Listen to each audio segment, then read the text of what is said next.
Lakes and freshwater wetlands. You have probably swum in, fished in, or gazed at the beauty of a lake.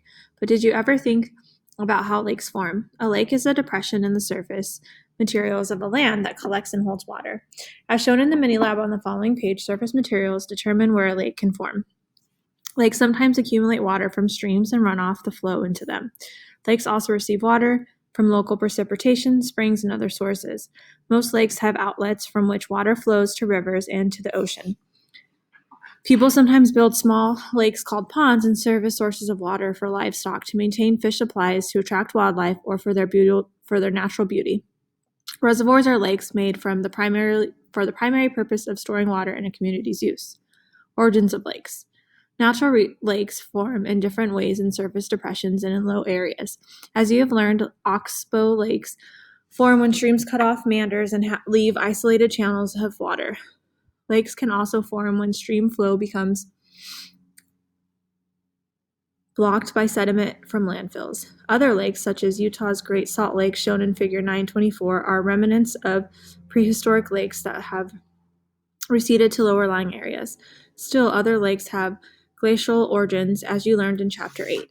The basins of these lakes formed as glaciers gouged out the land during the ice ages. Most of the lakes in Europe and North America are in recently glaciated areas. Glacial moraines originally dammed some of these depressions and restrictions that outward flow of water. These lakes that formed as a result are known as moraine dammed lakes, shown in Figure 925. In other processes, creeks carved high in the mountains by valley glaciers filled with water to form creek lakes. Other lakes formed as blocks of ice left on the outwash plain ahead of melting glaciers eventually melted and left depressions called kettles. When these depressions filled with water, they formed kettle lakes. Many lakes are found in areas where limestone is the dominant bedrock. As groundwater percolating through limestone bedrock slowly dissolves calcium carbonate, it leaves holes in the limestone and forms caverns.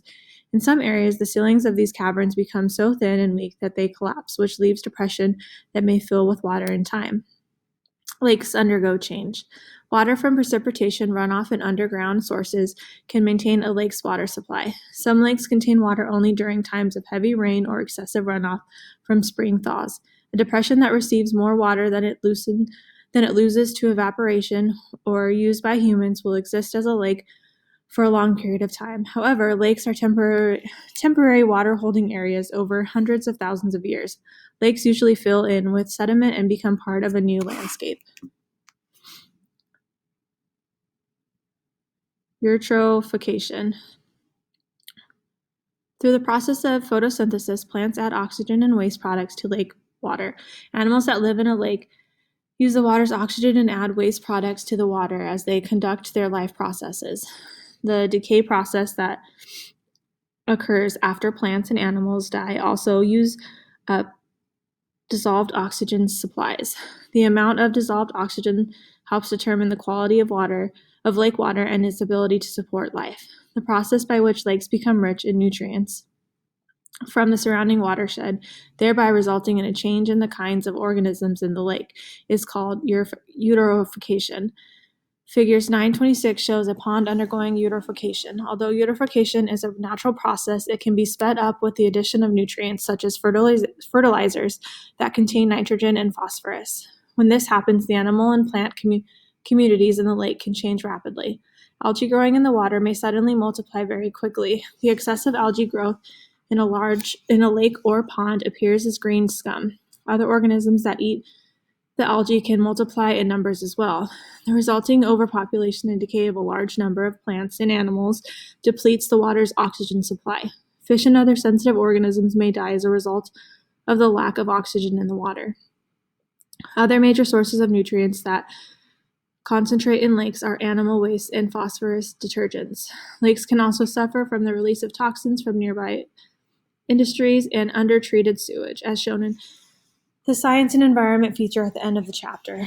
Freshwater wetlands. A wetland is a land area that is covered with water for a large part of the year. Wetlands include environments commonly known as bogs, marshes, and swamps. They have certain soil types and support specific plant species. A bog, shown in Figure 927, is an interesting wetland that deserves a closer look. Bogs are not stream-fed, but instead receive their water from precipitation. The waterlogged soil tends to be rich in sphagm, also called the peat moss. The breakdown of peat moss produces acids, thereby contributing to the soil's acidity. The waterlogged acidic soil supports unusual plant species, including insecting pitcher plants, sundew, and Venus flytrap. Freshwater marshes frequently form along the mouths of streams and in areas with excessive deltas. The constant supply of water allows for a lush growth of marsh grasses. The shallow roots of the grasses anchor deposits of silt and mud on the delta, thereby slowing the water and expanding the marsh area. Grasses, reeds, sedges, and rushes, along with abundant wildlife, are common in marsh areas. Swamps are low-lying areas often located near streams. Swamps may develop from marshes that have filled in sufficiently to support the growth of shrubs and trees. As their larger plants grow and begin to shade the marsh plants die. Swamps that existed 250 million years ago developed into a present-day coal reserve that are common in Pennsylvania and many other locations in the United States and around the world. Wetlands play a valuable role in improving water quality. They serve as a filtrated system that traps pollutants, sediments, and pathogenic bacteria contained in water sources. Wetlands are also provided vital habitats for migratory water birds and homes for the abundance of other wildlife, shown in Figure 928. Unfortunately, people's desire for land often conflicts with the need to preserve wetlands. In the past, it was common for wetland areas to be filled in to create more land on which to build.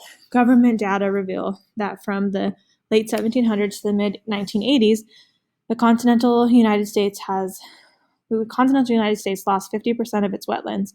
By 1985, it was estimated that 50% of the wetlands in Europe were drained.